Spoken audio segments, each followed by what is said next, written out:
When you can't agree on what to order or you're settling for whatever, mealtime can be a major... That's where Wonder comes in. Download the app for access to everything you're craving. Mix and match hundreds of freshly prepared dishes from menus by renowned chefs, delivered in one order. Say goodbye to compromise. From poke to pizza, it's all on Wonder. Use code WONDER50P for 50% off your first 2 orders on Wonder. Wonder, the cravings expert. Get the app today. Terms apply. See wonder.com/new customer for more. The first few weeks of school are in the books. Now it's time to keep that momentum going. IXL helps kids stay confident and ahead of the curve. Teachers move fast, but IXL keeps your child right on track, building skills at the same pace they're learning in school. IXL is an award-winning online learning platform that helps kids truly understand what they're learning, whether they're brushing up on math or diving into social studies. It covers math, language arts, science, and social studies from pre-K through 12th grade with content that's engaging, personalized, and yes, actually fun. It's the perfect tool to keep learning going without making it feel like school. If your child is struggling, this is the smartest investment you can make. A single hour of tutoring costs more than a month of IXL. Make an impact on your child's learning. Get IXL now. And listeners of this podcast can get an exclusive 20% off IXL membership when they sign up today at IXLlearning.com/audio. Visit IXLlearning.com/audio to get the most effective learning program out there at the best price. Hi, I'm Nancy Cartwright. You may know me better as the voice of Bart Simpson. On Simpsons Declassified, we're diving into the mysteries that keep the Simpsons forever young. Have you ever wondered how the Simpsons regularly predicts future events? Who better to ask than the show's creators, performers, and writers, the celebrity guests? Be sure to follow and listen to Simpsons Declassified wherever you get your podcasts.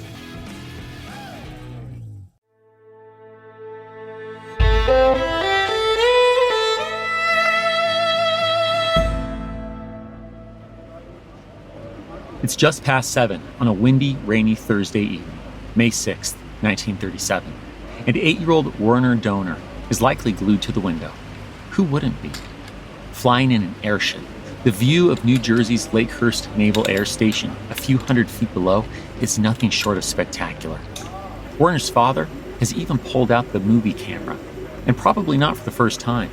So many sights worth capturing on their transatlantic voyage. So many views to memorialize.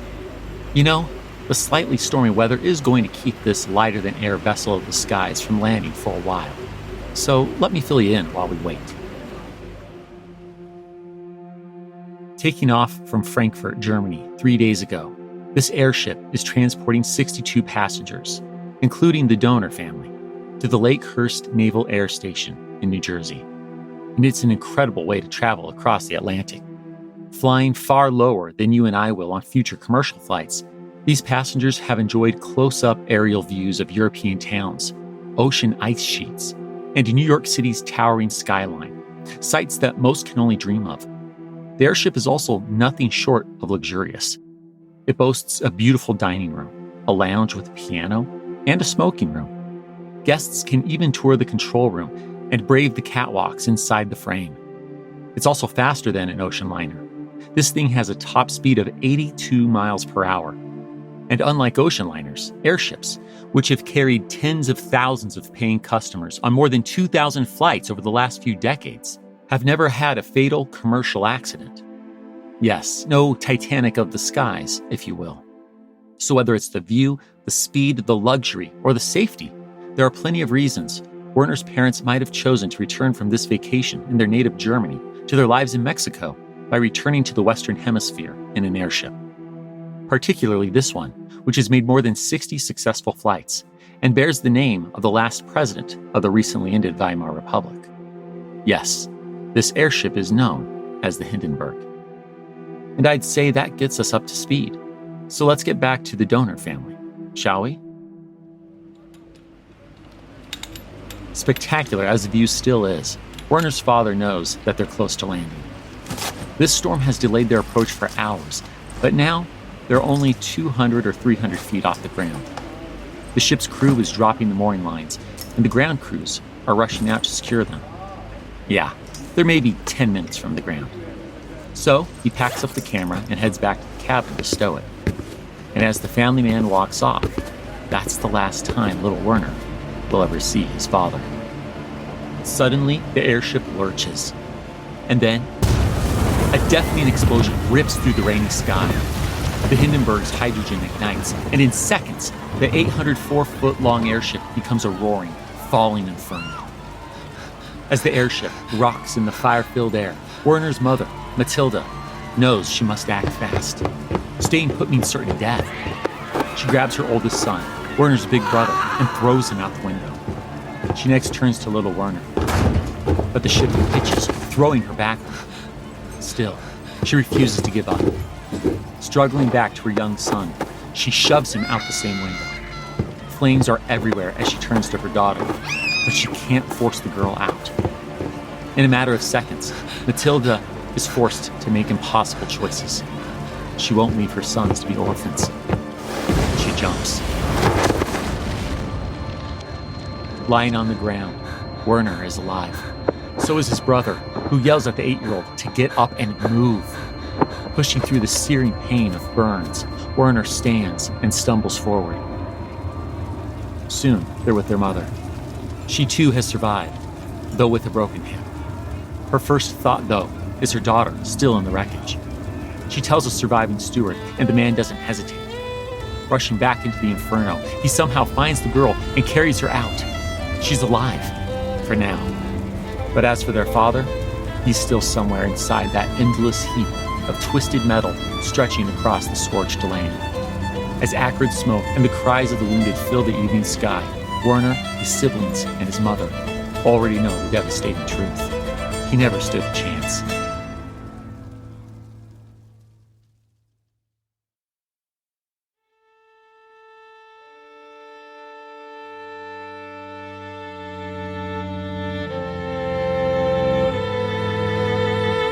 Welcome to History That Doesn't Suck. I'm your professor, Greg Jackson, and I'd like to tell you a story.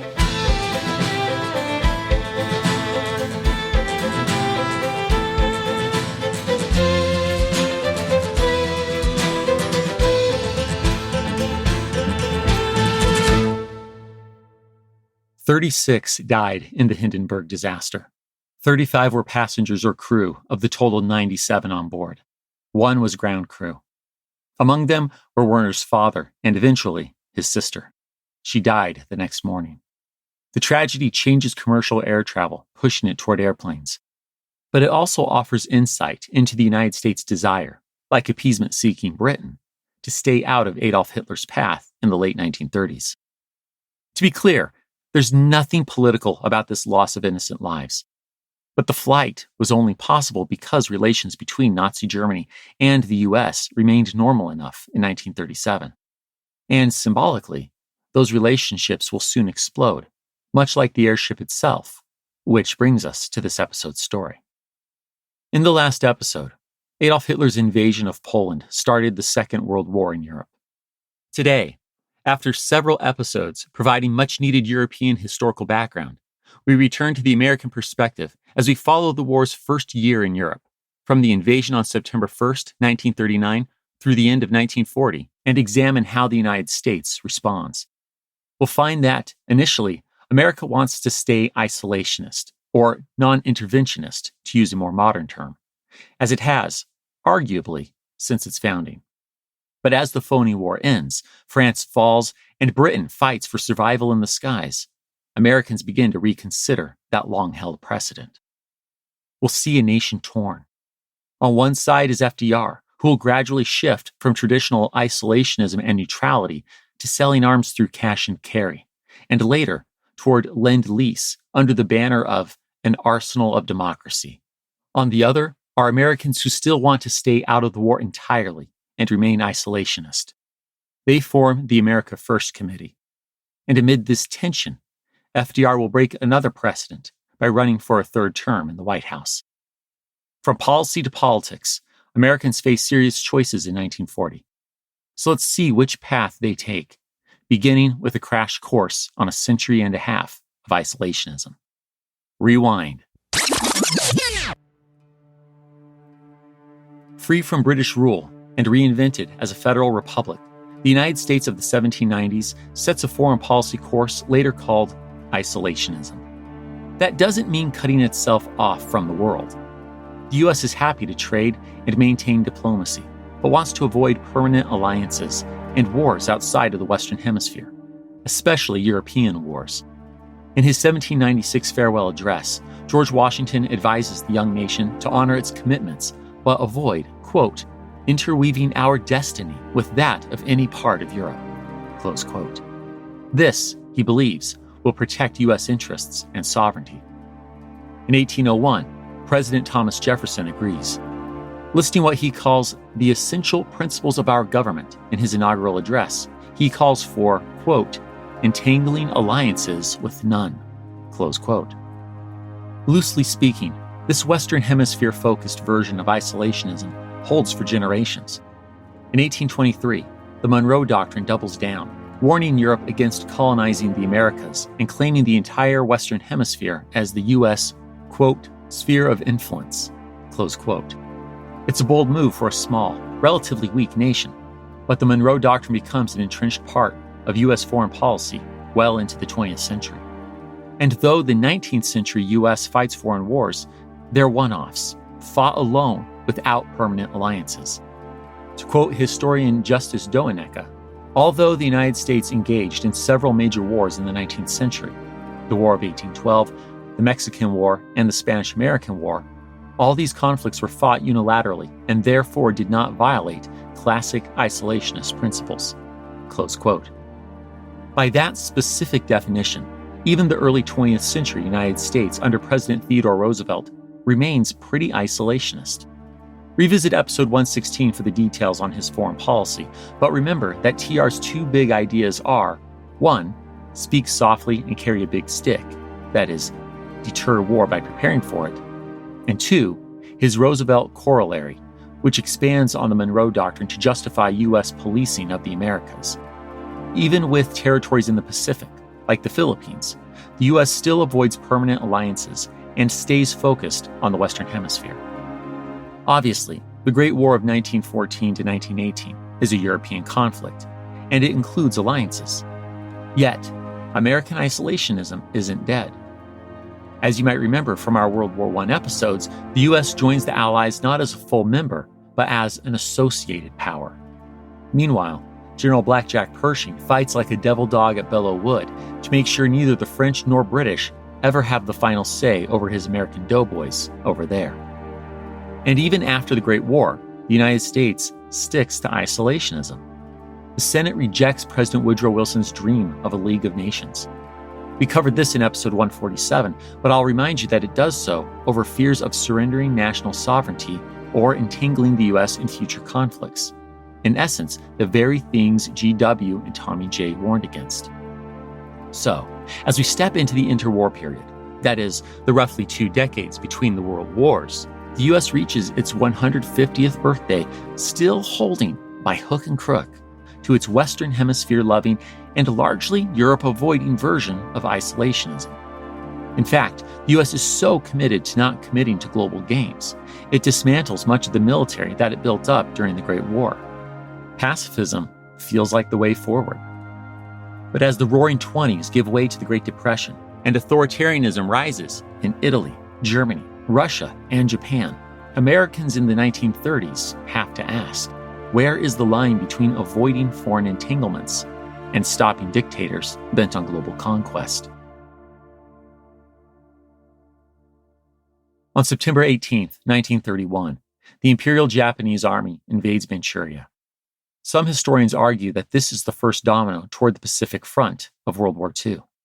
We'll get to that story later, but for today's purposes, it marks an important early moment in post-Versailles Treaty U.S. foreign policy. In 1932, President Herbert Hoover and Secretary of State Henry Stimson declared the U.S. will not recognize Japanese conquests that violate international treaties. Henry wants economic sanctions too, but Burt limits the response to non-recognition. America is staying out of it. On March 4, 1933, Franklin Delano Roosevelt takes the oath of office. As we know from episode 173, unemployment is at 24.9%, and on that cold, rainy day, FDR, standing in leg braces, assures the nation, "The only thing we have to fear is fear itself. Economic recovery is the top priority, but it's not all he talks about. FDR also introduces his good neighbor foreign policy. We covered this policy in episode 175, but in short, Franklin promises a less interventionist approach to Latin America, where the U.S. has a long history of meddling. To quote him, "In the field of world policy, I would dedicate this nation to the policy of the good neighbor." It's a subtle but telling moment. Even as the United States continues to embrace the Monroe Doctrine and view the Western Hemisphere as its backyard, FDR's call for softer power and non-intervention shows just how strong the isolationist mood still is. And at this stage, FDR supports it. In fact, FDR is even being a neighbor of sorts to the USSR. With the worst economic emergencies addressed, he formally recognizes the Soviet Union on November 16, 1933. This isn't because he likes the USSR. It's economic pragmatism, as the economically battered United States could use another big trading partner. Besides, the isolationist U.S. has no appetite for confronting authoritarianism anywhere, and only a month later, FDR restates his stance. The definite policy of the United States from now on is one opposed to armed intervention. That said, Franklin is leery of Adolf Hitler's rise in Germany and Japan's growing navy. He tries to walk the line between reducing military expenditures and ensuring national security. In June 1933, he channels his old Assistant Secretary of the Navy self, diverting $238 million from public works to build 32 new ships. In 1934, the Vinson-Trammell Act lays the groundwork to expand the Navy to treaty limits. Pacifists protest, but FDR insists this is about defense, not seeking war. There's no immediate danger. Not yet. Meanwhile, the Army is a far cry from fighting shape. With 140,000 troops, excluding the National Guard, the U.S. ranks 17th in military strength in the world, just as it did before World War I. Some officers have even been transferred to the Civilian Conservation Corps. This is why Chief of Staff Douglas MacArthur kind of loses it on FDR while discussing future budget cuts to the Army in 1933. Yes, I told you that explosive story in episode 174, and as we know, FDR listens and dials back those cuts. It's a moment that underscores the challenge in balancing the need to prepare for a potential war with Germany or Japan while also supporting the public's economic and isolationist demands. It's a nearly impossible balance. Then comes the Senate's Nye Committee in 1935. Prompted by public suspicion that World War I had more to do with selling munitions and supporting bankers than protecting democracy, the committee investigates, with FDR's support. It doesn't find a smoking gun. Yes, pun intended, but does further stoke isolationist sentiment and open the door to a series of neutrality acts that aim to keep the U.S. out of another foreign war by cutting economic ties to war-waging nations. On August 31st, 1935, the first Neutrality Act, to quote it, prohibits the export of arms, ammunition, and implements of war to belligerent countries. In other words, it's now illegal to export munitions to nations that are at war. Meanwhile, dictatorial warmongers are crossing lines.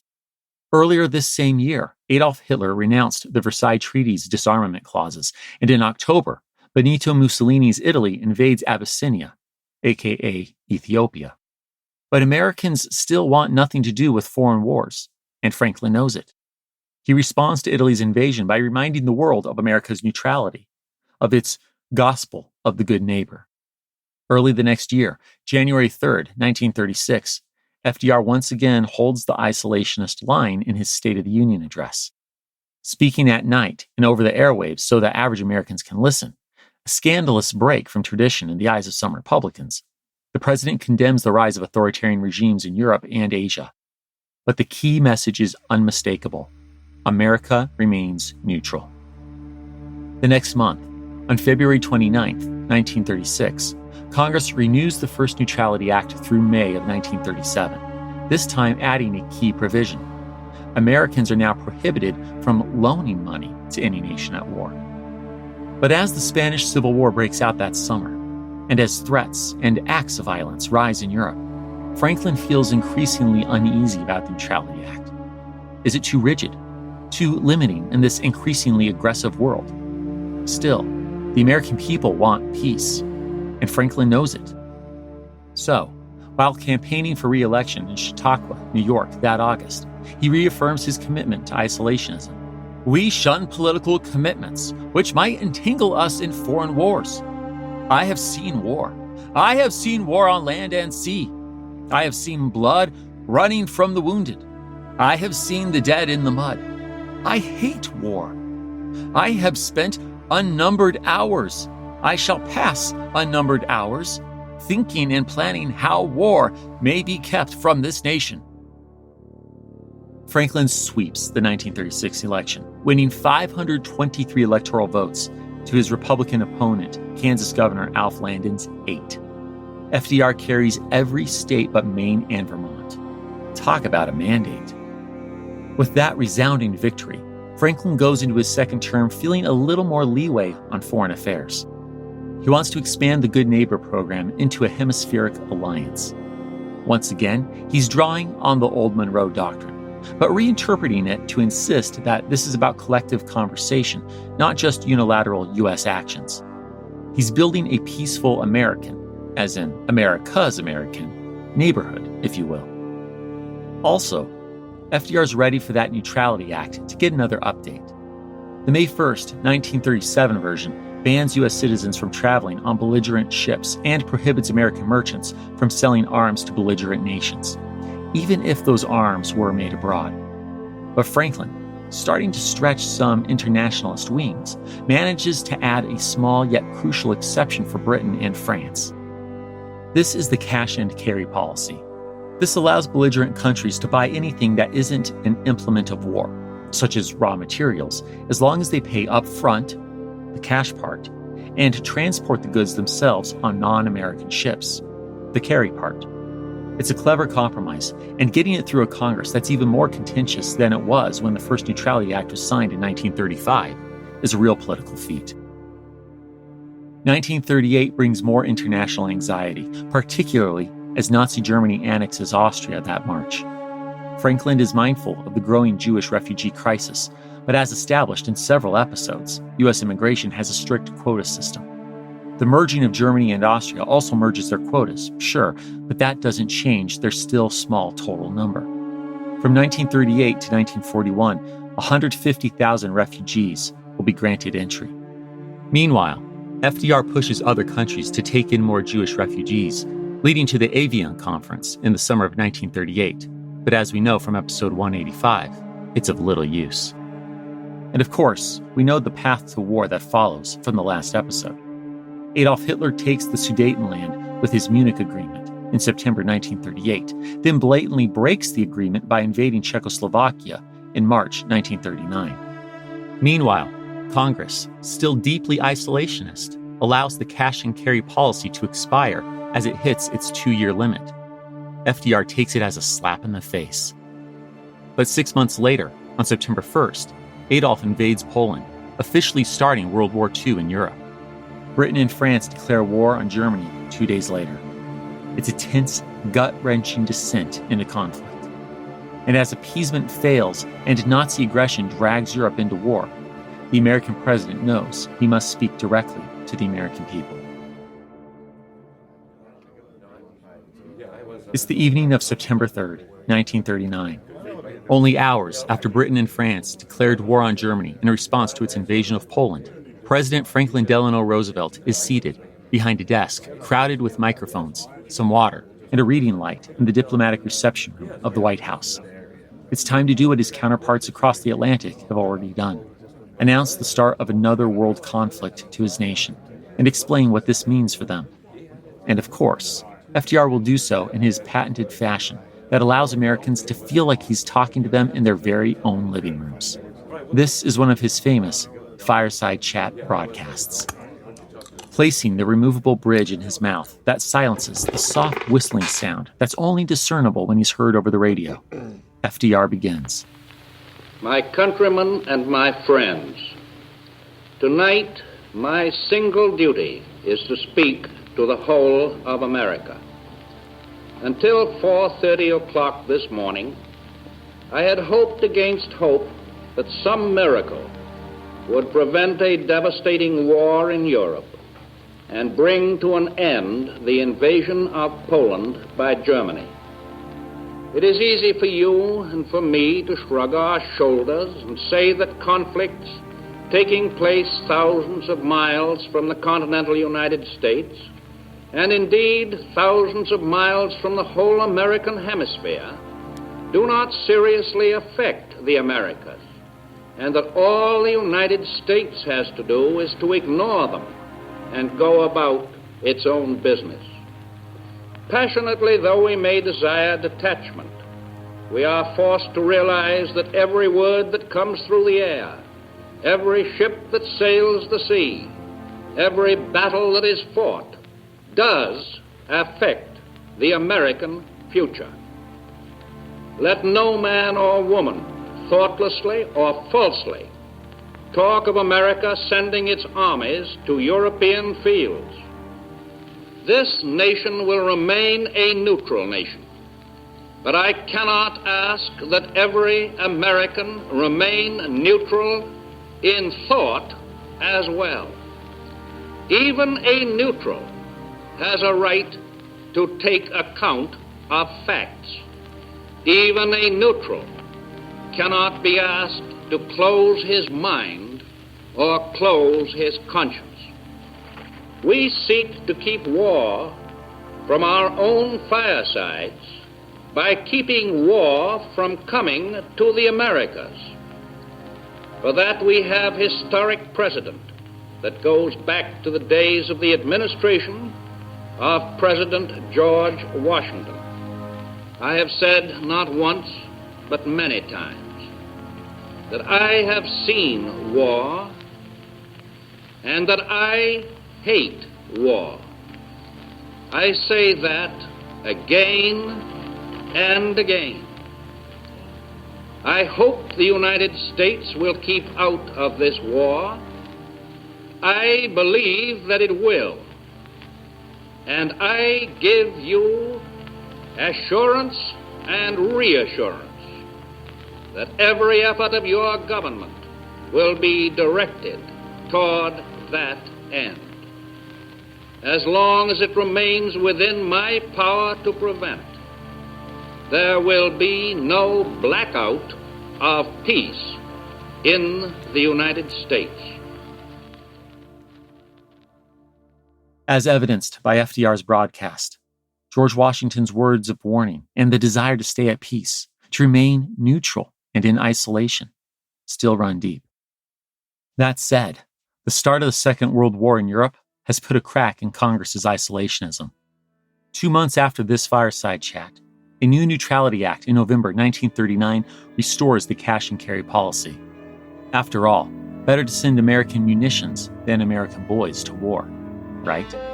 As FDR biographer Frank Friedel writes, the United States turned slowly from its isolation into a non-belligerent, engaged in quasi-war to defend what the president identified as vital national interests. Close quote. And that's a critical shift. Uncle Sam may still be neutral, but clearly he's picking a side. And right now, that side's bracing for invasion.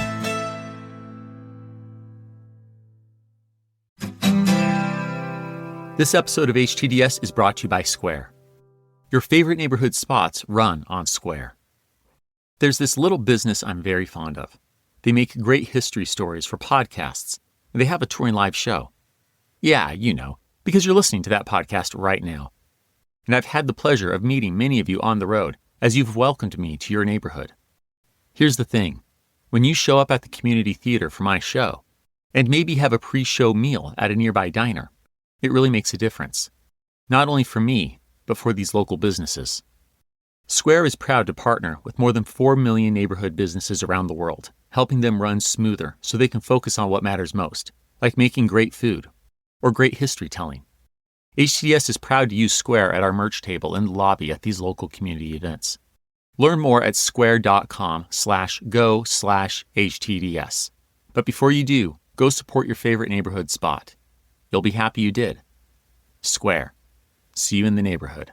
I'm no tech genius, but I knew if I wanted my business to crush it, I needed a website now. Thankfully, Bluehost made it easy. I customized, optimized, and monetized everything exactly how I wanted with AI. In minutes, my site was up. I couldn't believe it. The search engine tools even helped me get more site visitors. Whatever your passion project is, you can set it up with Bluehost. With their 30-day money-back guarantee, what have you got to lose? Head to Bluehost.com to start now.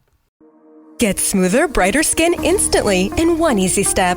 Dermalogica's daily microfoliant gives you the smooth, glowy skin you want without damaging your skin barrier. This gentle exfoliating powder activates with water to smooth out rough texture and brighten skin. It's powerful enough to deliver results, yet gentle enough to use every single day, even on sensitive skin. See the results for yourself. Visit Dermalogica.com and use code SMOOTH at cart for an exclusive free gift with $65 purchase.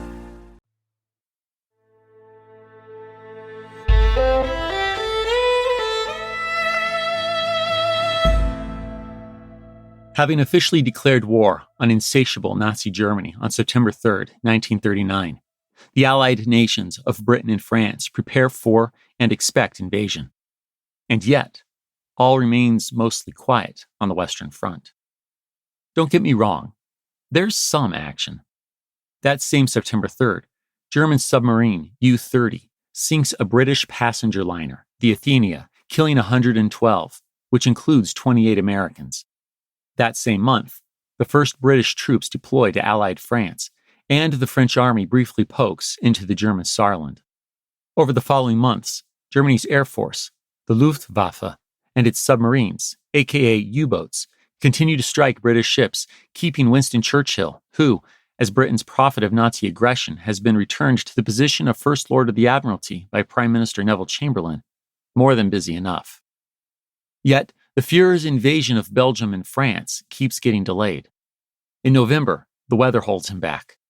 Then, on January 10th, 1940, a German plane carrying the latest invasion plans crashes in Belgium, effectively handing the Nazi playbook to the Allies, forcing Adolf back to the drawing board. Thus, from September 1939 right into the spring of 1940, Britain and France prepare while Western Europe's war remains mostly on paper. That's why these first 8 months of the war are known as the Phony War. The only real war in Europe at this point seems to be Joseph Stalin's invasion of Finland.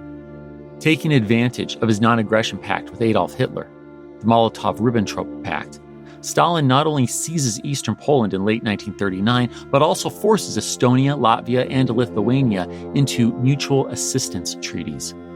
Then, in November, he demands territory from Finland as a buffer against future conflict with Germany.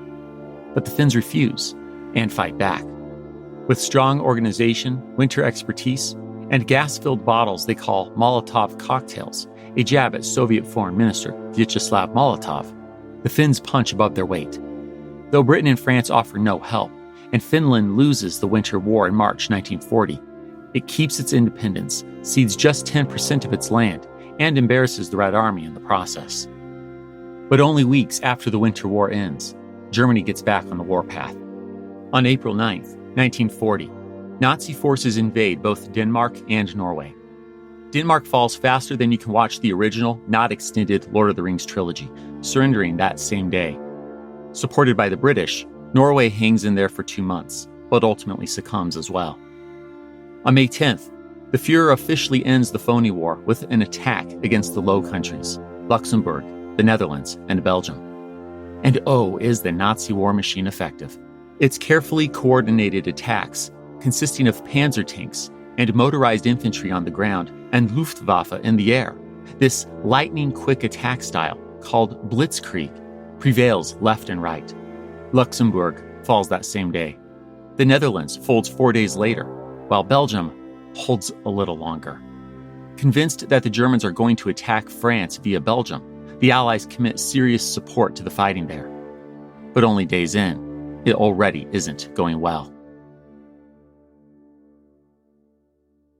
Across the Atlantic, President Franklin D. Roosevelt is appalled. Delivering a broadcast speech at Constitution Hall that same May 10th, he declares that, "I am so glad we are shocked and angered by the tragic news that has come to us from Belgium and the Netherlands and Luxembourg." Less than a week later, He warns a joint session of Congress that America isn't without risk, that it isn't as isolated as it once was. The Atlantic and Pacific Oceans were reasonably adequate defensive barriers when fleets under sail could move at an average speed of 5 miles an hour. But the new element, air navigation, steps up the speed of possible attack 200 to 300 miles an hour. So-called impregnable fortifications no longer exist. In short, FDR is calling for ramping up the U.S. military. He goes on to specify that he wants the nation cranking out 50,000 warplanes in the next year, an increase from its previous 6,000 to 12,000 per year. As for the United States' meager 17th in the world Army, that's gotta change. And recently promoted Army Chief of Staff George C. Marshall is on it. He's determined to see the nation reorganize and rearm, to be ready for an increasingly likely throwdown. The largely isolationist Congress shifts a touch more. Not that its members are becoming pro-war, but they appreciate FDR's point that the ocean alone can't keep America safe, and it's time to rearm for the sake of defense. Congress even dares to vote for new taxes to fund this defense spending despite it being an election year. Meanwhile, FDR establishes the 7-member National Defense Advisory Commission, or NDAC for short, to oversee this increase in production. Tapping renowned business leaders, he's trying to bring the best of the business world to bear without sacrificing New Deal reforms. But Franklin wishes his only problem was rearming. Rather, the commander-in-chief has to weigh out the value of building up American firepower against sending that firepower to Britain and France for the immediate fight. It's amid this internal debate that Franklin D. Roosevelt and Winston Churchill begin their bromance. They've communicated in the past, but since Winston replaced Neville Chamberlain as British Prime Minister the same day the Nazis invaded the Low Countries, May 10th, the telegrams have been flying across the Atlantic at record speed. On May 15th, the Brit writes his American counterpart, "The small countries are simply smashed up, one by one, like matchwood. Britain is prepared to wage war alone. But I trust you realize, Mr. President, that the voice and force of the United States may count for nothing if they are withheld too long." Is that a subtle jab at America's hesitation in 1914? Maybe. But Winston's not wrong. As Belgium falls on May 28th, hundreds of thousands of British, French, and Belgian troops are cornered on the northeastern coast of France at Dunkirk. They appear doomed, but the German army pauses to reassess. That gives time for a bold rescue operation, Operation Dynamo, to begin. It includes not just British and French warships, but hundreds of daring civilian sailors and their vessels, all braving the Luftwaffe's bombs to whisk these otherwise doomed soldiers from Dunkirk across the English Channel to England. They leave equipment behind, but the salvation of nearly 340,000 men, which is the vast majority of these Allied troops, is nothing short of miraculous. But while the Dunkirk evacuation brings a newfound euphoria, the fight continues. Britain's Royal Air Force tangles with Nazi Germany's Luftwaffe in the skies. Prime Minister Winston Churchill knows the fight is only beginning. On June 4th, he makes this clear with a speech in the House of Commons that very much keeps his broadcast audience of both Britons and Americans in mind. Winston calls on the British people to keep their grit and fighting spirit. He again appeals to the United States in the New World for aid, and in the process, Winston delivers what will become one of his most memorable orations. "We shall prove ourselves once again able to defend our island home, to ride out the storm of war, and to outlive the menace of tyranny, if necessary for years, if necessary alone. Even though large tracts of Europe and many old and famous states have fallen, or may fall into the grip of the Gestapo and all the odious apparatus of Nazi rule, we shall not flag or fail. We shall fight in France. We shall fight on the seas and oceans. We shall fight with growing confidence and growing strength in the air. We shall defend our island, whatever the cost may be. We shall fight on the beaches. We shall fight on the landing grounds. We shall fight in the fields and in the streets. We shall fight in the hills. We shall never surrender. And even if, which I do not for a moment believe, this island, or a large part of it, were subjugated and starving, then our empire beyond the seas, armed and guarded by the British fleet, would carry on the struggle until, in God's good time, the New World, with all its power and might, steps forth to the rescue and the liberation of the old. This rousing call to action is not lost on Franklin Roosevelt.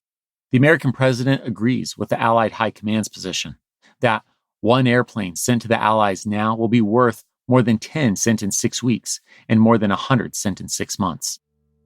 But alas, even with America's cash and carry policy, it appears that the British will soon be defending their island home alone. France is teetering. Here's the deal. It turns out that when the French military surged to Belgium's aid amid the Nazis' May 10th invasion of the Low Countries, they were falling into the Führer's trap. See, the French felt that they could commit in Belgium as much as they did because of their impressive line of fortifications along their 280-mile border with Germany, known as the Maginot Line.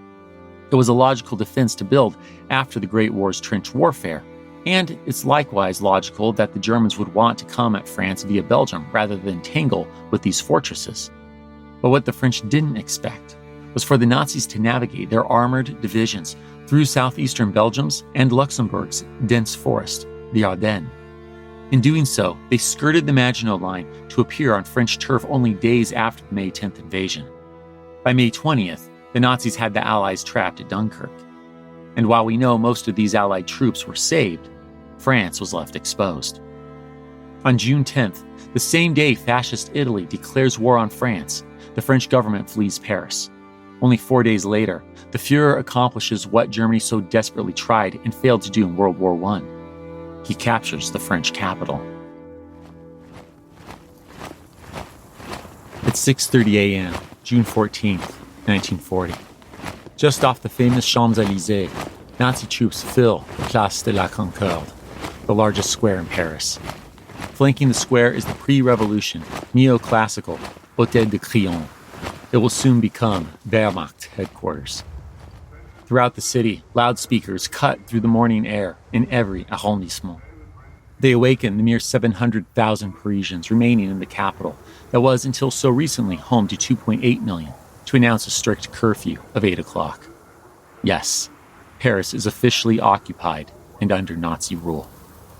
And lest there be any doubt, German troops announce their conquest in the most visual of ways, with swastikas. Naturally, they go to the most symbolic places. This morning, one hangs from the Arc de Triomphe, which memorializes French victories in the Revolutionary and Napoleonic Wars. Soon, the swastika will flutter from France's most recognizable icon, the tallest of man-made structures up until New York's skyscraper race but a decade ago, the Eiffel Tower. The Nazis will also raise the swastika at that greatest symbol of French power where, a generation ago, the Germans signed that treaty ending World War I that they so deeply despise, the Palace of Versailles. A massive parade begins at 9:45 a.m. Led by a military band, General von Kluge's 4th Army marches down the Champs-Élysées. The sight is one of seemingly endless field gray uniforms and an intentional imitation of the French army taking its victory laps in defeating Germany in 1918. Meanwhile, tragedy plays out among individual Parisians, like 56-year-old Austrian-born and Jewish Ernst Weiss. Ernst served in the Austro-Hungarian army during World War I. He's a novelist now, a student of Sigmund Freud and a friend of Franz Kafka. The man fled Vienna for Prague in 1938, Prague for Paris in 1939, and now watches the Germans promenade victoriously through his city of refuge. This is too much. Overcome with fear, he commits suicide. I can't overstate this. The world is shocked by the fall of France. Through its universal military service, France had a several millions strong army. Granted, some of that strength was only on paper, but arguably, the French military was on par with Germany's. Nonetheless, low morale, poor strategic decisions, and generally poor leadership on France's part allowed the Nazis to take Paris a mere month or so after the May 10th invasion, as the fleeing French government all but throws the reins to great war hero Marshal Philippe Pétain. Ah, Philippe Pétain. You might remember him from the Great War episodes. He oversees the signing of an embarrassing armistice with Germany that ushers in a collaborationist regime operating out of Vichy in central France. But that story, along with the tale of France's unyielding general, Charles de Gaulle, is one for another day. For now, we'll just note that with France's capitulation, the fight jumps from the continent to the skies over Britain. Just when the Battle of Britain begins and ends is something future German and British historians will differ on. But for the Brits, its official dates are July 10th to October 31st, 1940. As for this being an aerial throwdown, that's because the Führer knows his planned invasion of the island of Great Britain itself, called Operation Sea Lion, won't work unless his Luftwaffe can take out the Royal Air Force first. Thus, German pilots soon shift from attacking shipping in the English Channel to targeting RAF airfields in southeast England. Day after day, RAF pilots scramble to meet their German foe in the air. But not all of these pilots are British. Some come from across the empire, some come from parts of the recently conquered continent, and some come from the neutral United States. It's August 16th, 1939.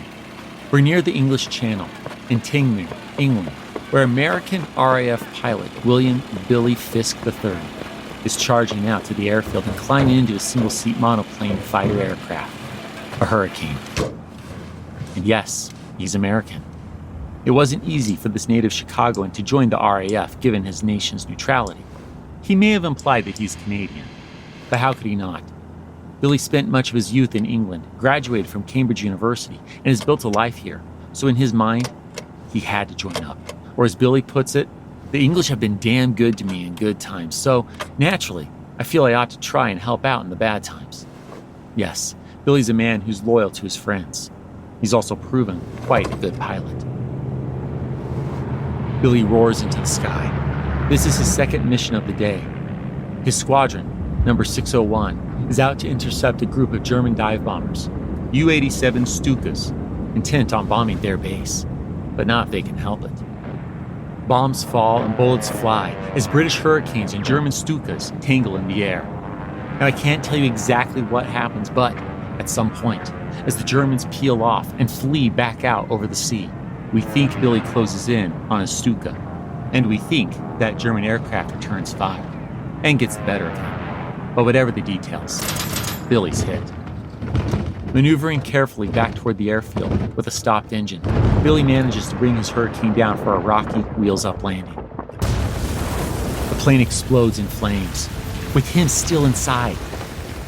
Hurrying over with an ambulance and firefighters, two members of the ground crew pull Billy from the burning wreckage and put out the flames leaping from his pants. Putting him on a stretcher, they carry Billy, this two-time Olympic bobsledding medalist turned pilot, to nearby St. Richard's Hospital in Chichester, where morphine brings relief. But it can't heal his burned body. Only 29 years old, Billy dies the next day. The Brits lay Billy to rest with gratitude. His well-publicized funeral is attended by many, including Prime Minister Winston Churchill. Undoubtedly, the PM wants his American cousins to know how grateful the British are for Billy's sacrifice for their freedom. Meanwhile, the Battle of Britain continues. In the sky, German Messerschmitt fighters and Stuka dive bombers clash with British Hurricanes and Spitfires. On the ground, civilians take cover, particularly as of September 7th, when Germany's Blitz bombardment begins. Hundreds of German bombers fly over London, making it the largest air attack to date on a single city. 400 people are killed within minutes. 1,400 are severely injured. By the end of October, the Führer realizes he isn't invading Britain anytime soon. Hence, British historians later calling this the moment Britain prevails in the Battle of Britain. But that doesn't mean he can't continue to terrorize the British. The Blitz continues. For the foreseeable future, the relentless bombing will leave much of London in ruins and famously force many Londoners to take refuge in underground stations, or tube stations, as they're called. Once again, children are evacuated to the countryside, just as they were at the start of the war. Yet, as the bombs fall, the British people continue to endure. to live up to Winston Churchill's exhortation to make this their finest hour as they keep calm and carry on despite incessant bombardment. But with France fallen, how long can embattled Britain endure? And will America answer Winston's call for aid before it's too late? These are exactly the sort of questions racing through FDR's mind as he contemplates running for a third presidential term in 1940. Hi, I'm Kristen Bell, and if you know my husband Dax, then you also know he loves shopping for a car. Selling a car? Not so much. We're really doing this, huh? Thankfully, Carvana makes it easy. Answer a few questions, put in your VIN or license, and done. We sold ours in minutes this morning, and they'll come pick it up and pay us this afternoon. Bye-bye, Truckee. Of course, we kept the favorite. Hello, other Truckee. Sell your car with Carvana today. Terms and conditions apply. Ever start a new supplement and wonder, is this really working? You're not alone. Most supplements aren't easily absorbed, which means your body might not be getting the nutrients it needs. Symbiotica takes a different approach, with formulas designed for maximum absorption. Favorites, like their liposomal vitamin C, support a strong immune system and boost natural collagen production. And their newest standout, liquid colostrum, is essential for a healthy gut, packed with nutrients that soothe and restore the gut lining. Symbiotica's clean, bioavailable supplements help your body actually use what you take, delivering real results. And with a monthly subscription, it's easy to stay consistent. Symbiotica makes wellness simple. Ready to feel a difference? Go to Symbiotica.com and use code START for 20% off. That's CYMBIOTIKA.com, code START. You don't just live in your home. You live in your neighborhood as well. So when you're shopping for a home, you want to know as much about the area around it as possible. Luckily, Homes.com has got you covered. Each listing features a comprehensive neighborhood guide from local experts. Everything you'd ever want to know about a neighborhood, including the number of homes for sale, transportation, local amenities, cultural attractions, unique qualities, and even things like median lot size and a noise score. Homes.com. We've done your homework.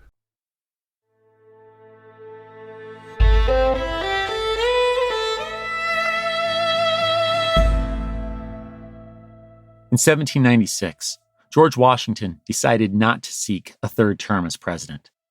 This set a powerful precedent. Not that the occasional two-term president didn't try or want to run again, looking at you, Ulysses S. Grant, Theodore Roosevelt, and Woodrow Wilson. But as of now, in 1940, no major party has ever renominated a two-termer. Yet, in these days before the later 22nd Amendment that will set Georgia's two-term example in constitutional stone, current President Franklin D. Roosevelt is looking at the war clouds to the east and the nation's still struggling economy and wondering, can he, or should he, really step aside if the people still want him? Ultimately, he decides that, if nominated and elected, I could not in these times refuse to take the inaugural oath, even if I knew I would be dead within 30 days. As such, when the Democrats renominate, or rather re-renominate FDR, after a bit of political hullabaloo in July, he accepts. Franklin is now officially the first president in American history to run for a third presidential term as the candidate of one of the two major parties. His opponent is Wendell Willkie, a handsome, charismatic corporate lawyer, former Democrat turned Republican, and political outsider. Wendell naturally strikes at FDR for seeking a third term. But as the campaigning plays out, support for air battling Britain and preparing the nation for possible war are, of course, major points of discussion. And this includes possibly reviving the Selective Service. Yes, the Selective Service, aka military conscription, or the draft.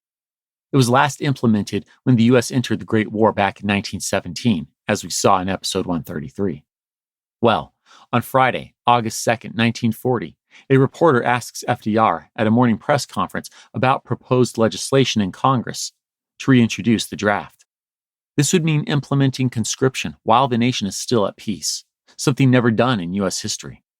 Yet, Franklin's answer confirms the worst nightmares of American mothers across the nation. The draft is needed because, according to the president, it is essential to national defense. The draft is controversial. Even in Congress, opponents are found in both parties. But it moves forward and gets a real shot in the arm as Franklin's Republican opponent for the White House, Wendell Willkie, declares his agreement with the sitting president. He too supports the draft. In fact, FDR finds himself quite impressed with his partisan foe, who likewise rejects isolationism. On September 16, 1940, the Selective Service Act is passed. Chief of Staff of the U.S. Army, George Marshall, is delighted. Meanwhile, First Lady Eleanor Roosevelt is also playing a significant part in the national conversation on military service. She supports the draft as well, though caveats that there should be a wider form of national service, inclusive of those not eligible for the draft. She writes in a public column that, quote, "Democracy requires service from each and every one of us," close quote. But more than that, Eleanor wants to further the conversation about black men in the service. And on the very same day that Congress passes the Selective Service Act, September 16th, she addresses a gathering of the nation's largest all-black labor union, the Brotherhood of Sleeping Car Porters, held at the Harlem YMCA in New York. Invited by BSCP President A. Philip Randolph, she speaks in favor of civil rights, challenging the widespread discrimination found across the branches of the armed forces. Nor does Eleanor stop there. A week and a half later, on September 27th, she brings civil rights leaders to Washington to meet with her presidential husband, Navy Secretary Frank Knox, and the Assistant Secretary of War, Robert Patterson. Philip Randolph informs these preeminent national leaders that, quote, "The Negro people feel they are not wanted in the armed forces of this country," close quote.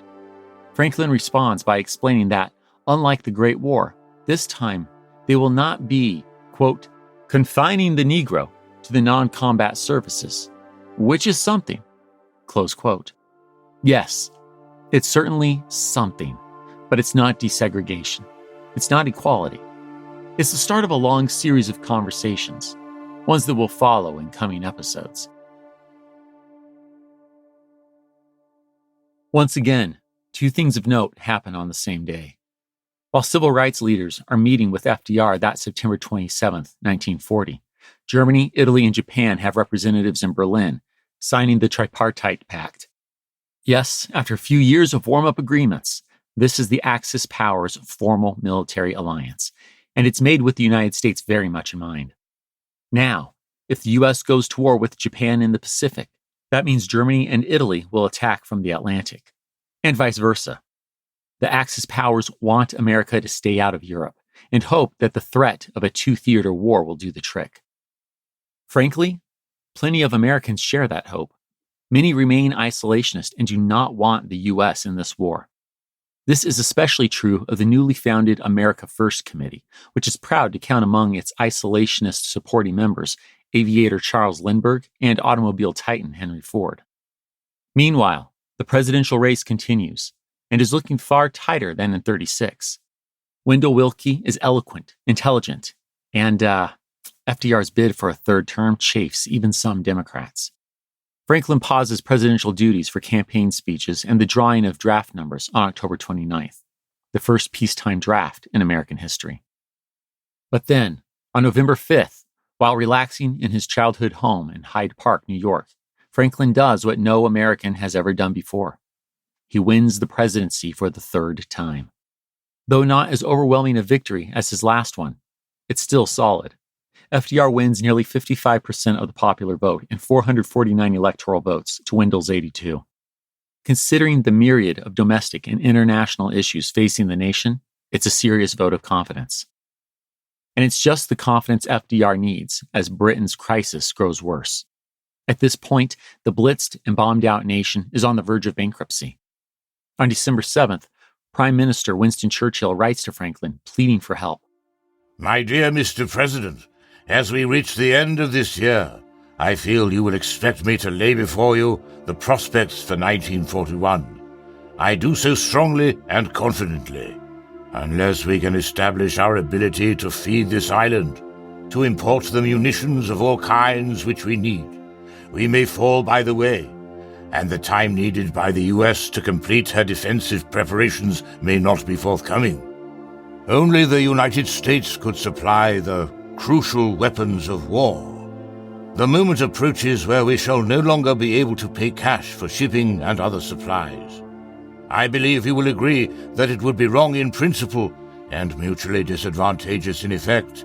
If at the height of this struggle, Great Britain were to be divested of all saleable assets, so that after the victory was won with our blood, civilization saved, and the time gained for the United States to be fully armed against all eventualities, we should stand stripped to the bone. Such a course would not be in the moral or economic interests of our countries. Franklin is moved and convinced that America can do more, can do better, and he explains this to the press 9 days later on December 16, 1940, with the perfect analogy, or illustration, as he calls it.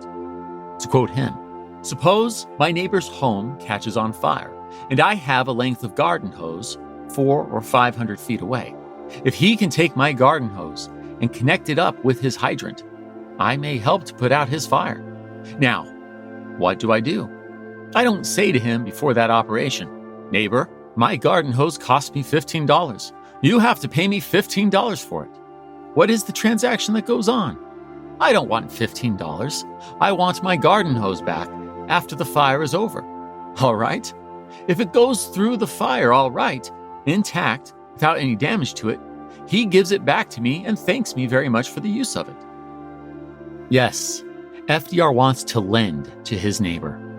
By this, he means that instead of cash and carry, which Britain can't afford at this point, it's time for something we'll call lend-lease, as in lending or leasing military supplies with the neighborly understanding that Britannia will pay Uncle Sam back after the war.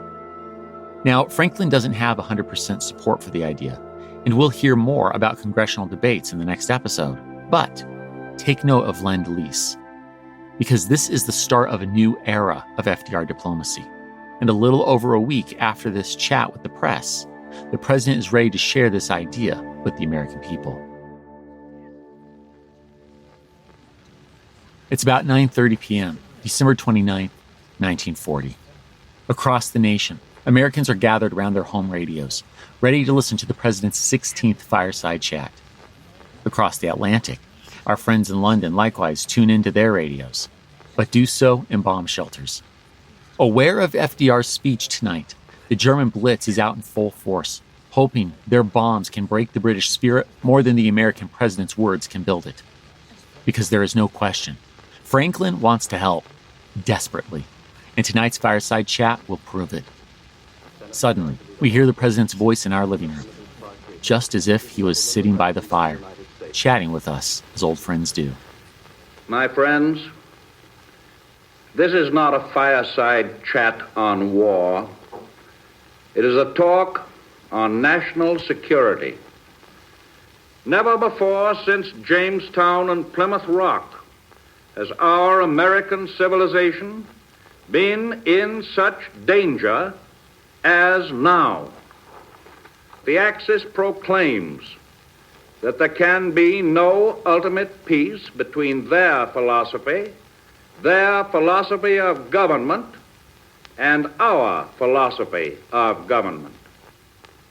In view of the nature of this undeniable threat, it can be asserted properly and categorically that the United States has no right or reason to encourage talk of peace until the day shall come when there is a clear intention on the part of the aggressor nations to abandon all thought of dominating or conquering the world. At this moment, we continue to listen, while Franklin references the Monroe Doctrine as a way we've historically sought protection and national defense, as Franklin reminds us of our moral imperative to protect our allies in Great Britain from German aggression and domination. And we listen as he points out how, in our modern world, the Atlantic and the Pacific can't protect us if, God forbid, Britain falls. He explains how the past 2 years have taught us that appeasement does not work against the Nazis. Indeed, it appears that isolationism and neutrality are no longer options. Even an armistice won't work. It would be, to use the president's word, nonsense. And with that premise, Franklin lays out some next steps.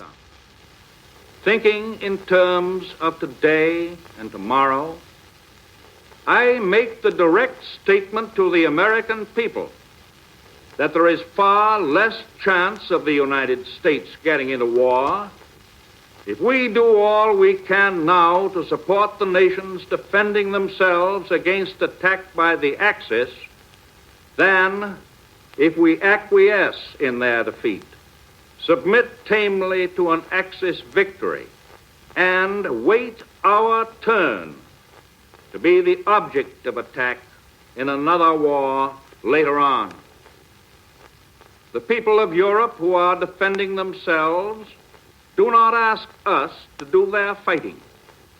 They ask us for the implements of war, the planes, the tanks, the guns, the freighters, which will enable them to fight for their liberty and for our security. Emphatically, we must get these weapons to them. Get them to them in sufficient volume and quickly enough so that we and our children will be saved the agony and suffering of war, which others have had to endure. American industrial genius, unmatched throughout all the world in the solution of production problems, has been called upon to bring its resources and its talents into action. Manufacturers of watches, of farm implements, of linotypes and cash registers, and automobiles and sewing machines and lawn mowers and locomotives are now making fuses and bomb-packing crates and telescope mounts and shells and pistols and tanks. We must be the great arsenal of democracy. For us, this is an emergency as serious as war itself. We must apply ourselves to our task with the same resolution, the same sense of urgency, the same spirit of patriotism and sacrifice as we would show were we at war. I have the profound conviction that the American people are now determined to put forth a mightier effort than they have ever yet made to increase our production of all the implements of defense to meet the threat to our democratic faith. As President of the United States, I call for that national effort. I call for it in the name of this nation which we love and honor, and which we are privileged and proud to serve. I call upon our people with absolute confidence that our common cause will greatly succeed. Calling for an effective end to American isolationism, a path that Americans have largely trusted to keep themselves disentangled from Europe and war for more than a century and a half. This is not a speech FDR ever expected to make when he entered the White House. Then again, who would have expected that an alliance of authoritarian empires would set out to conquer the world? But if the Axis powers want to fight to the death with democracy, then so be it. FDR will do all he can to support America's allies and get his nation in fighting shape as it reinvents itself, to reiterate that vivid phrase from tonight's Fireside Chat, as the great arsenal of democracy. And yet, this is not a declaration of war. That remains Congress's prerogative. And what of the influence of the rapidly growing and adamantly isolationist America First Committee? Just how much can FDR do within the limits of the executive? And can the British, still getting bombarded as the Nazis' blitz continues, make do with what Franklin can send, or until the United States joins the war, assuming it ever does? We'll answer these questions and more next time.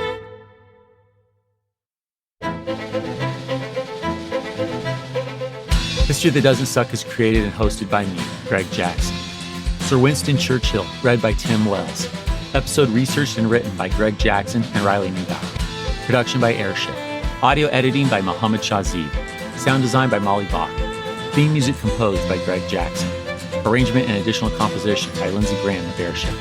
For bibliography of all primary and secondary sources consulted in writing this episode, visit htbspodcast.com.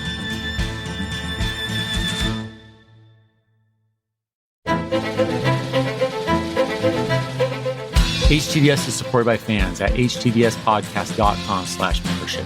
My gratitude to you kind souls providing funding to help us keep going. Thank you. And a special thanks to our patrons whose monthly gift puts them at producer status. Ahmad Chapman, Andrew Nissen, Anthony Hope, Art Lane, Bob Stinner, Charlie Mages, Christopher Merchant, Christopher Pullman, Cindy Rosenthal, Colleen Martin, Dan G., David Rifkin, Donald Moore, Durante Spencer, Elizabeth Chris Jansen, Ellen Stewart, Ernie Lowmaster, G2303, Jeffrey Nelson, George J. Sherwood, Gareth Griffin, Henry Brunges, Holly Hamilton, Jake Gilbreth, James Bledsoe, James Blue, James Slender, Janie McCreary, Jarrett Zongora, Jeffrey Moots, Jennifer Ruth, Jeremy Wells, Jessica Poppett, Joe Dobas, John Booby, John Frugal Dougal, John Huber, John Keller, John Nesmer, Don Oliveros, John Redlavich, John Schaefer, Jonathan Sheck, Jordan Corbett, Josh Wood, Joshua Steiner, Justin M. Spriggs, Justin May, Karen Bartholomew, Carly Elizabeth Sally, Carl Friedman, Carl Hindle, Ken Culver, Kim R., Kirsten Pratt, Kyle Decker, L. Norman, L. Paul Goringer, Lawrence Neubauer, Linda Cunningham, Mark Ellis, Matt Siegel, Nate Seconder, Nick Capro, Noah Hoff, Owen W. Sedlak, Brock Day, Reese Humphreys Wadsworth, Rick Brown, Rob Drazovich, Sarah Trewick, Sharon Thiessen, Sean Baines, Stacy Ritter, Steve Williams, The Creepy Girl, Thomas Churchill, Thomas Matthew Edwards, Thomas Sabbath, Tim and Sarah Turner, Todd Curran, Tom Bastefka, Wesley McKee, Zach Green, Zach Jackson. Join me in 2 weeks, or I'd like to tell you a story.